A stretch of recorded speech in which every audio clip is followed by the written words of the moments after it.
For my video sketchbook topic today for 9/23/20, using graffiti techniques you've learned in class, we are going to make a Harwood Junior High or Black Hawk inspired throw up or piece. Throw ups or piece, remember, have more detail than a tag, so it should be more than just bubble or block letters alone. Please have that turned in at least by midnight tonight, whether you are virtual or in person. Okay? So today we need to go back to our PowerPoint that we started yesterday. So I'm going to do this. I'm going to grab this guy, bring him over. Awesome. So my second period, we left off with wild style. Those of you that are watching the video, you may have already seen wild style. Bear with me as I talk about this before we go to the next slide. So wild style is a complicated construction of interlocking letters. This is a much more advanced method, right? Not only are you working with the materials, but now you're also creating a more intricate, interwoven design. Down here at the bottom, it does say wild style is considered one of the hardest styles to master. So this is going to be someone who has spent a lot of time perfecting their techniques, their skills with the spray paint, things like that, all right? Pieces done in wild style are often completely undecipherable to non-writers. So the more that you look at graffiti, study it, analyze it, the more comfortable you will be with reading wild style, okay? This one that we've got up here is a much more simple version of wild style. We see some of those wild style aspects by the arrows, like up in this U. We've got an arrow here. I believe we've got another arrow kind of tucked in this S with the A. But we also see some exciting and dynamic feet added to these letters, like the T in Texas has a nice curve to it and a nice big foot. As well as, let's see, this N back here has a cool little foot. We've also got the curl and the S. So they're kind of, not alternating, but modifying the letters slightly to make it look a little bit more difficult to read. But this is still very legible, right? Can anyone tell me what this says? Houston, Texas. Money, right? Houston, Texas. Like I said, super easy to read. I also want to point out, look at this outline. It's got a nice thick black outline, but then it also has this white or light gray outline. That is going to help keep the text or the message to pop out off the wall. Even though all of this has like a lot of busy and dynamic artwork around it, you can still see Houston, Texas very clearly. It's legible, and you can see that from far away, right? Obviously, the closer you get to it, the more detail you're going to see. But if we moved further back, like this white background is going to help us separate this from the rest of the wall, right? Stuff like this, it's like tourist attraction. If someone from out of town were driving past this, they would stop, take a picture, post it on Instagram. Houston has several of these around town, and they do have hashtags that go with them. So if you hashtag the text that is with the mural, you'll be able to go on there and actually see other individuals' photos with that same mural. All right, so like I said, this is a much more simple example of wild style, whereas this one right here is much more advanced, right? It looks much more jumbled. I honestly cannot tell you what the top piece says, but I do know the bottom piece does say crazy. So we've got a C right here connected to an R, and the foot comes out this way. We've got an A tucked behind the R, and then a Z connected to that A, and then right over here we've got a Y that has like this little arrow kind of poking out the side. So the bottom piece does say crazy, but then up here it gets a little wild. But the more and more I've been looking at this example, I'm kind of starting to see things pop out. But I'll have to keep kind of looking at it. Anyways, okay, So let's go back to our slides. Okay, characters. Cartoon characters usually taken from comic books, television, popular culture.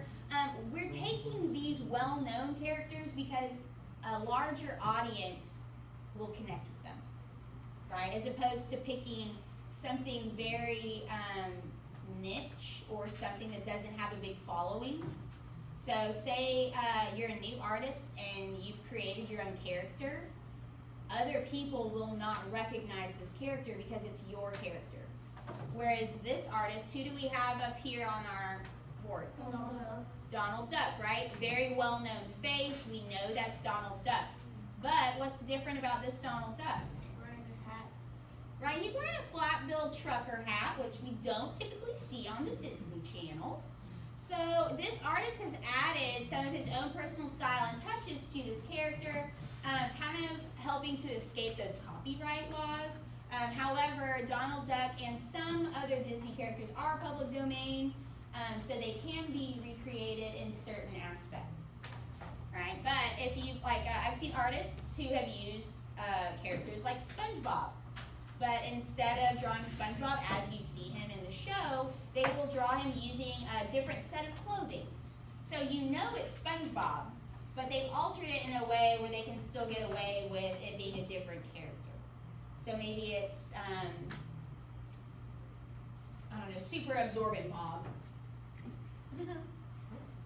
Instead of sponge, get it? Super absorbent. Whatever, I'm done cracking jokes with y'all. This is silly. This is day 2. I've cracked a joke on video recording and y'all haven't laughed. So now everyone on the internet gets to know that I'm lame. Oh, now you laugh. Okay, thanks. I'll remember that. Okay, so, again, guys, it does not have to be necessarily a cartoon character. I will also, I consider the cookies that we replace the O's with in the word cookie, that would be a character. It's when you're replacing a letter with an item, object, a different visual, that it's like, boom, you changed it. Which is kind of, I'm not even cracking the joke because y'all aren't gonna laugh. So a crew, loosely organized group of writers who also tag the crew initials along with their name. So crews are very handy when you have not a lot of time, but you want to make a large mural. Many times it will be one of the crew members' designs, but the crew will help create that design, make it real, right? I don't have an example of a sign here, but I will show you one in another slide. Looking at this example, or this image though, this is typically what a graffiti park might look like. If a graffiti artist were to come in and decide, oh, I'm going to practice today, they're going to cover some of this up with a blanket background, right? They're going to give themselves a blank canvas and then paint over it. Back in the day, tagging over someone else's artwork would be seen as a diss if you were out on the streets and you intentionally covered up a graffiti artist's work, right? But in this particular case, graffiti art isn't meant to be permanent, right? It's very much meant to be temporary. Even if you don't cover it up, over time, it's gonna fade. It's not meant to stay there forever. We don't preserve these artworks in a museum like we do fine art. So, covering this up in itself is a part of graffiti, right? The layering, a lot of people, I enjoy this look. I think this is really interesting. It shows it's actually commemorates time passing, change. It has a lot of symbolism, right? When you just keep going over something over and over and over again. But in this case, this is very much like a practice field for people. And if you give artists a place to do this, then they're not gonna go and do it all over town. So if you don't want people spray painting on your city hall and on your mall and things like that, then they will open up a place like this and give them a free place to go and practice and make their art. Austin, Houston, Miami, a lot of really big cities that have had issues with vandalism in the past have instituted these parks and have seen a decrease in public vandalism on city property. been to one of these. It was called, I think, Hope something in Austin, but they've since closed it. The city went into an uproar, and then they opened a new one. All right, so this is the entrance to Wynwood. I included this one because of the size. Notice how big it is compared to the cars. Visually intriguing. Even though it's not actual letters, it is still a language, right? They're showing us that we can not only use English, we can do sign language, yeah. Spanish, English, French, Arabic, Chinese. They're all still forms of communication, language, diction, characters, so you can still institute those instead. Even though I don't know what this Arabic term is, it still will be visually pleasing, right? Very beautiful when you put it in graffiti form. I don't necessarily have to understand it to appreciate it. Now, it wouldn't really help if on the back you gave me a translation, right? But I thought this was a really good example of kind of using another type or form of communication to visually, right?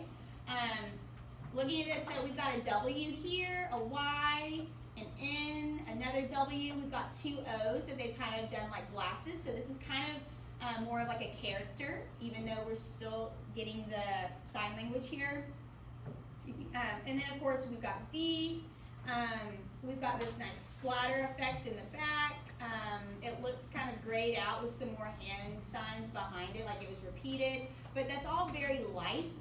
And the hands right here have some like red dotting that kind of also kind of separate it from that background.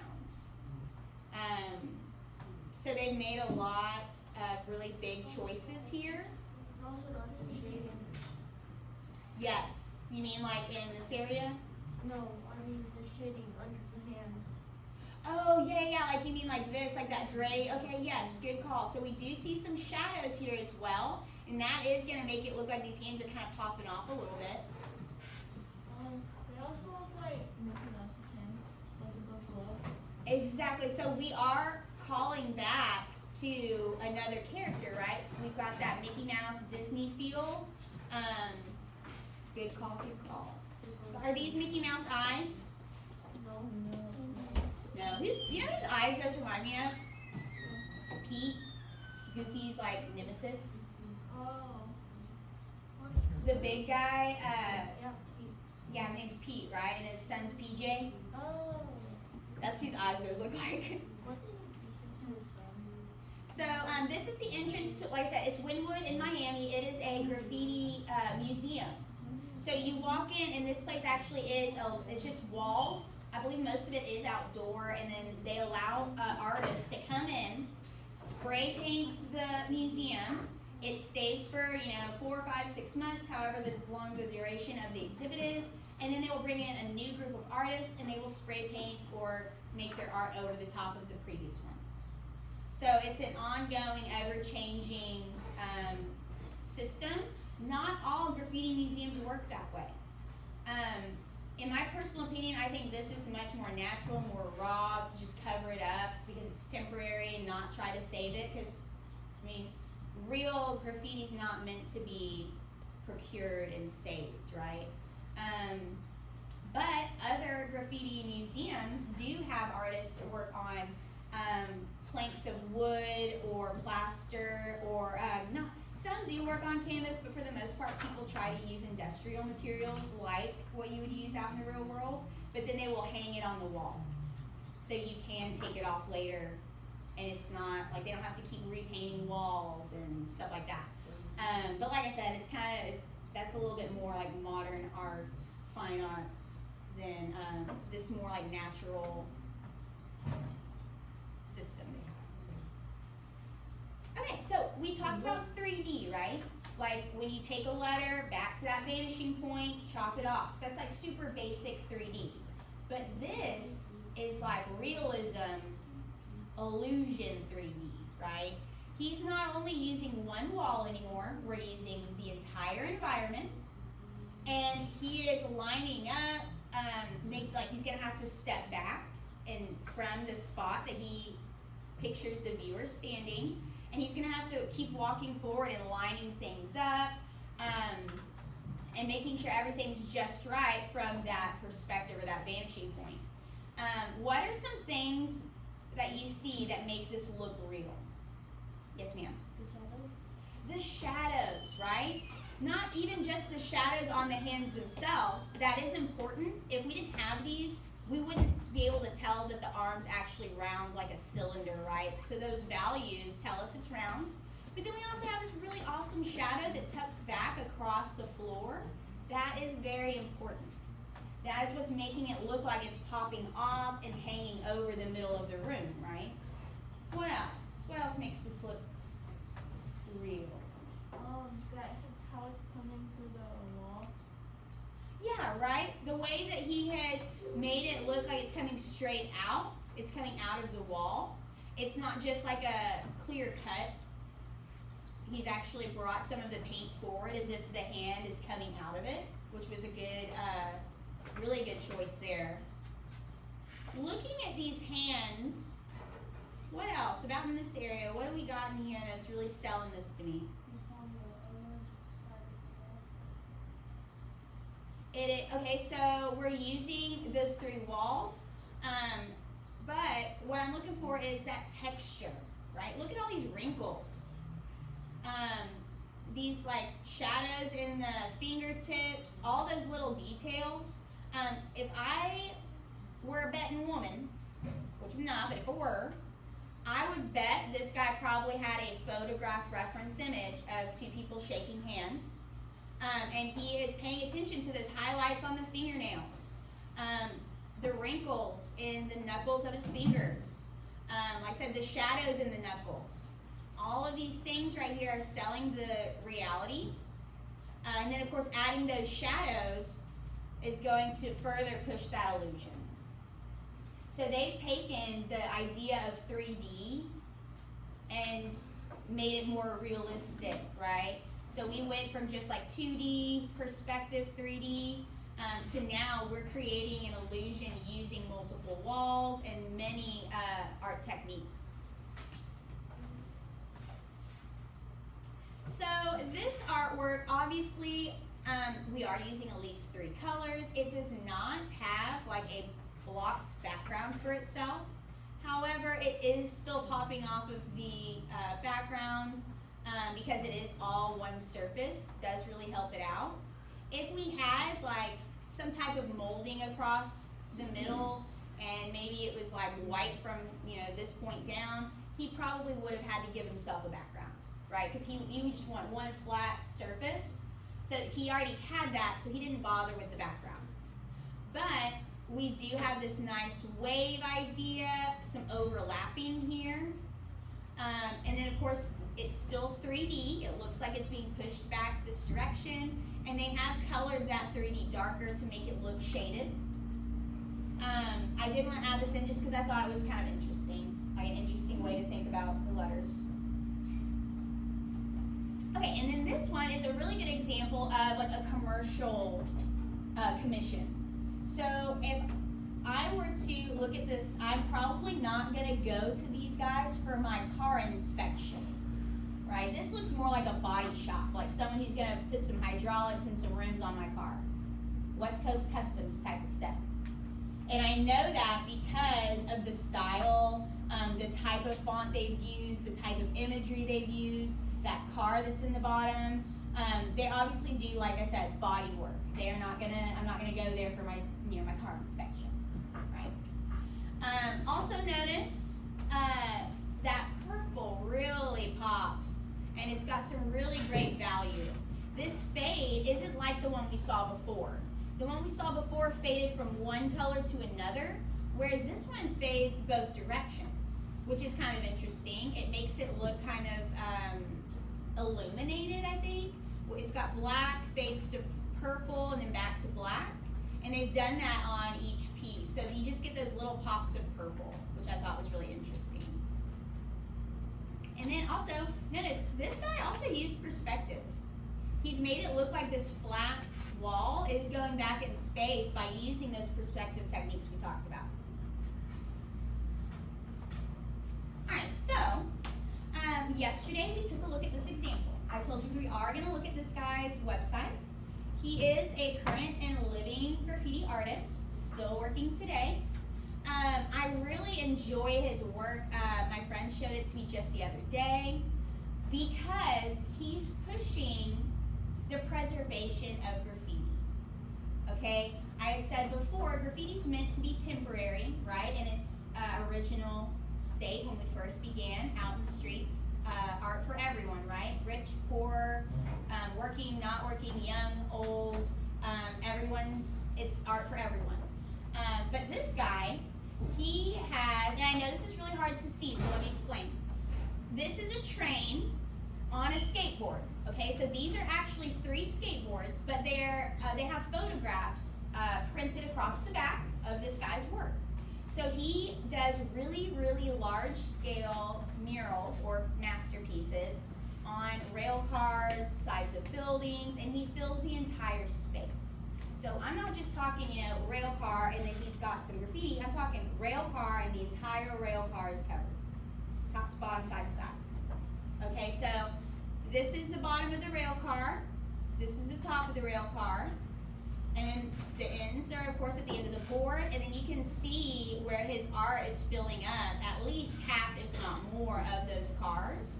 They have taken a picture of it, and now they have printed them on these skateboards, and this art can be seen again in a different environment, different audience. Obviously, a specific audience, skaters. Okay. So now we're not only creating it out in the world, but now we are documenting it, reusing it, reapplying it, preserving it. Okay.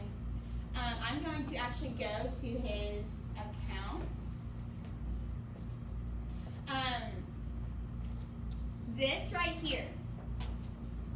What is if I just took just this red one, what do we call it? It's only one color.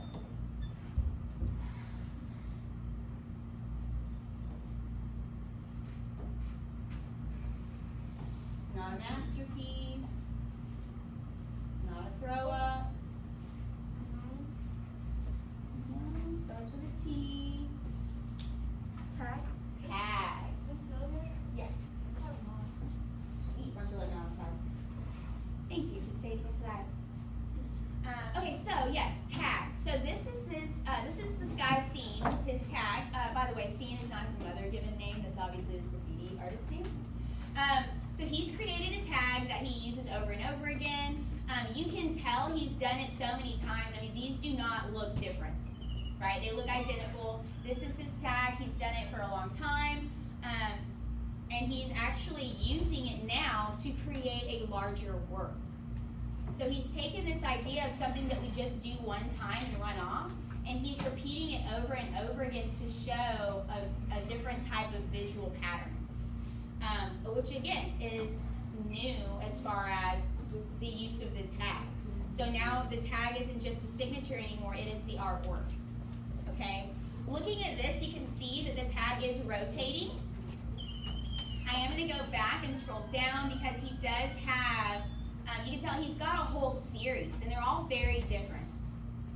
Same thing here. You can, well, it's kind of hard to see. Let me pull up a different one. We'll come back and look at some of these. But he's doing different colors, different color palettes.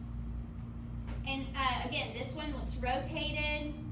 Another rotation with red, white, and blue. Purple, red, and yellow. I actually enjoy this. Purple and yellow are complementary colors because they're across from each other on the color wheel, so they make each other stand out. And then that red's kind of exciting and adds like a little hotter pop in there. So he's using, oh, we have a character. So he's using different colors and rotating that tag, right? This example, it's the same tag.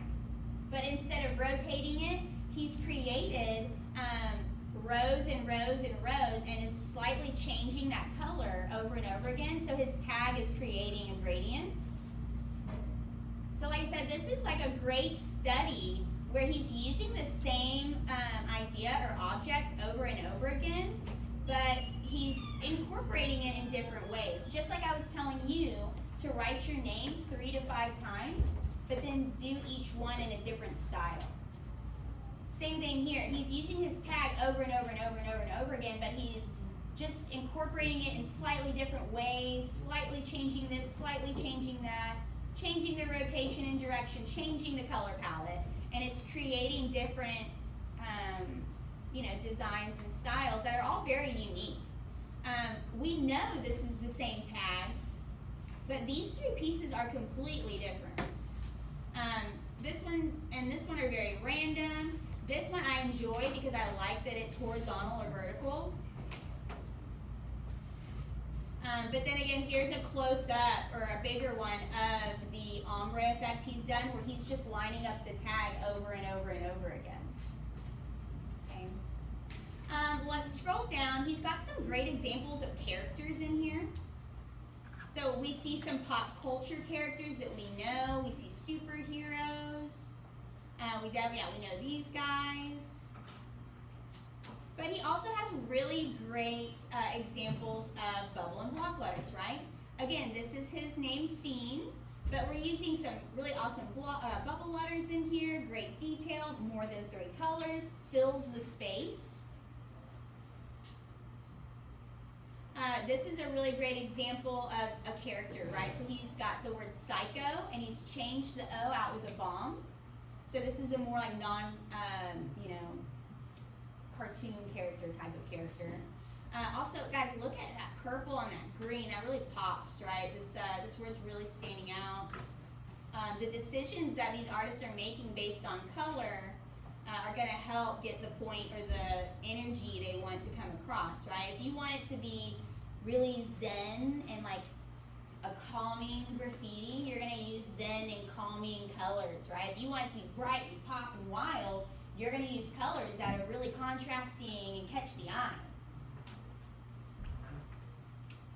So scrolling down here, this link is on the PowerPoint that's online. So if you would like to come and check out this guy's work, you're more than welcome to. Oh, this is good, right? So we've got bubble letter. But then if I go to the next one, same word, different colors, but it's in like a wild style block letter. So this is a great artist as an example of using the same word, but he's changed it and just done a different study on it every time. Great examples. And he obviously, like all of these have been done in spray paint. I'm going to go ahead and head back to these slides. All right, so that was Scene. If I go to the next one, now we have Queen Andrea.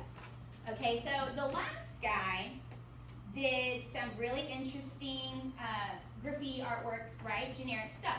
This woman right here, yes, I said woman, they don't all have to be boys.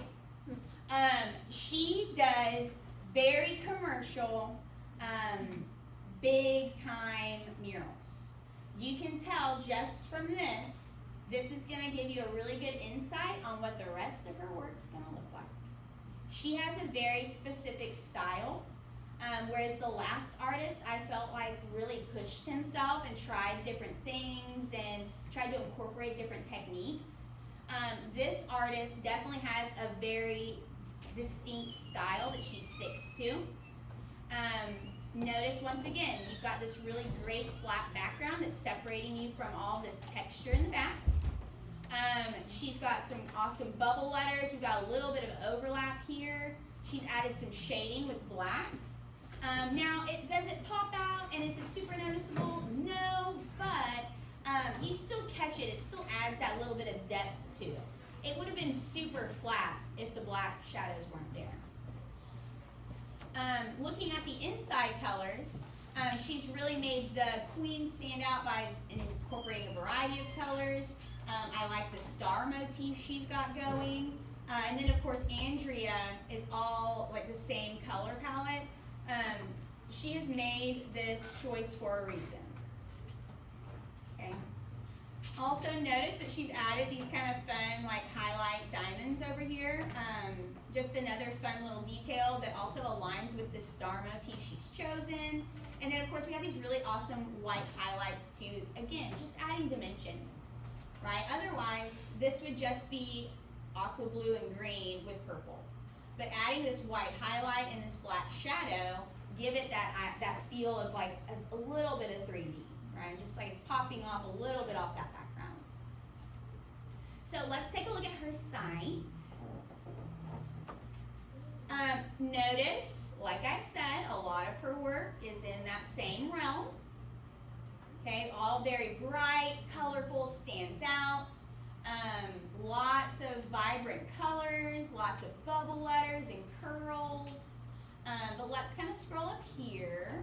Ooh, here we go. We love Manhattan. So, Club Monaco apparently had asked her to do some type of commission work over a long period of time, because as I scroll down, we'll see that it's the same storefront, but they are having different things put in front of it.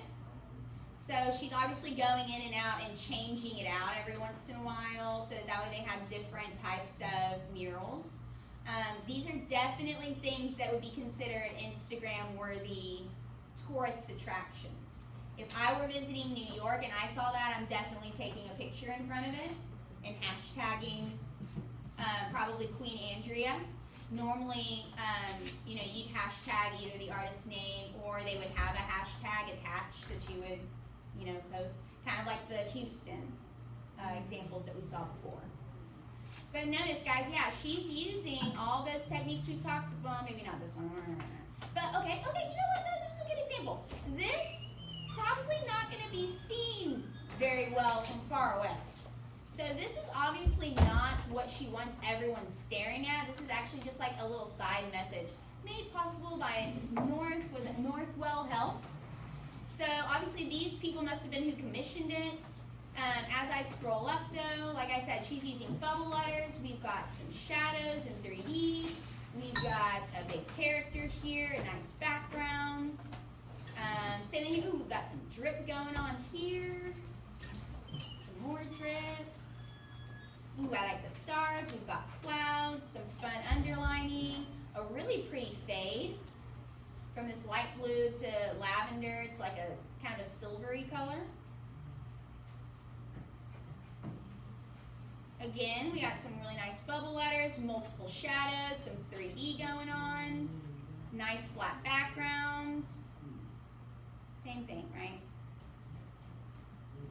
Well, let's go ahead and go back, take a look at the rest of her stuff. So, a lot of these, and notice like this one's not even a wall. Like you can use the ground. It doesn't necessarily always have to have words. Your assignment will have words. But for future reference, like this is very visual graffiti. She's created a whole environment with this. Oh, and she did even add some text here too. Radiate positivity. And then if you look from the top, it is like the center is radiating out. So the message matches the visual. So when you radiate, you're coming from one point, like the sun's radiating out. Same thing here. It's everything. All those beautiful colors are radiating out of that big white circle. So it's like it's got the double message. This is obviously the planning stage. So there is a huge planning period, right? This took a lot of time to come up with the design, add the colors, do the dimensions, and make sure that this is gonna fit. I can't zoom in, but you can see here where they've gone around and they've taped off what they're gonna color. So the planning process to this, it's definitely a commission because you would not have been able to get this finished overnight in secrecy, right? So that's kind of her deal. I want to show you a couple more really quick. Oh, that's cool too. It's hot in here. Nice fade too. Those colors are really fun. If I scroll down, let me see if I can find the MTV one. Okay, 2019 MTV VMAs. So MTV is really well known for doing alternative types of advertisements. In 2019, they hired Queen Andrea to create several murals advertising the VMAs that year. So Monday, August 26th at 8 p.m. in 2019 was when MTV decided to air their VMAs. So it's not only visual, but it's also giving you information, sending a message. And obviously it's a really cool photo op for some people. And last but not least, these are becoming very, very popular. However, you have probably not seen them in this way, shape, or form. You have probably seen these pop-ups as, they call them basically pop-up museums. They're those Instagram places where you walk in and the whole room's decorated with neon lights and balloons and all that stuff, and you and your friends can go in and interact with the room and take photos. That's basically what this is. They're using more than one wall. They're using the entire space, creating a whole environment. If you walk into a room that's completely decorated and decked out, it's going to physically react. You're going to physically react to it. So, like this, these guys can step in and they create, it's a whole environment.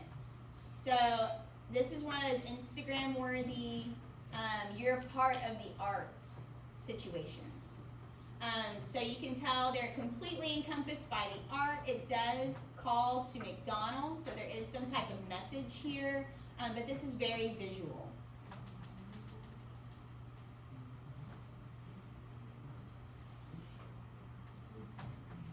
This one looks pretty cool too.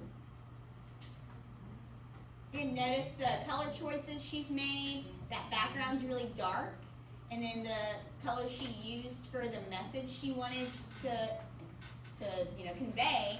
She's used a lot of like really bright light colors, added those white highlights to power to make it look like neon lights. A lot of great choices here to make her words stand out. And nice, she's even got alternative, right? She's put her graffiti on t-shirts. So now we have another form of preservation of artwork through graffiti, right? Nice. All right, and last but not least, before I let you go, we've got 5 minutes. Michael McFeeters. This is a more local artist that a friend of mine knows. So, looking at this artwork on the board, what is this made out of?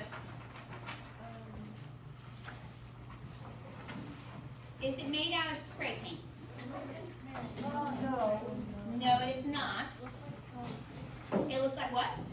Chalk. Yes, that is exactly right. So the black background may have given that away, right? Chalkboard background. But look at those really thin white lines and details. We may or may not be able to get such tiny things like that from the spray paint. So using chalk, this artist was able to get all those really tiny details, use the surface that the commissioner had for them, as well as incorporate, like I said, all those little details that we see in the back that are kind of telling us about the restaurant. So looking at all these details, what kind of food do you think this restaurant sells? Spice, like spice. So maybe it's spicy food because it says spice, right? But looking at all the detailing on the sides,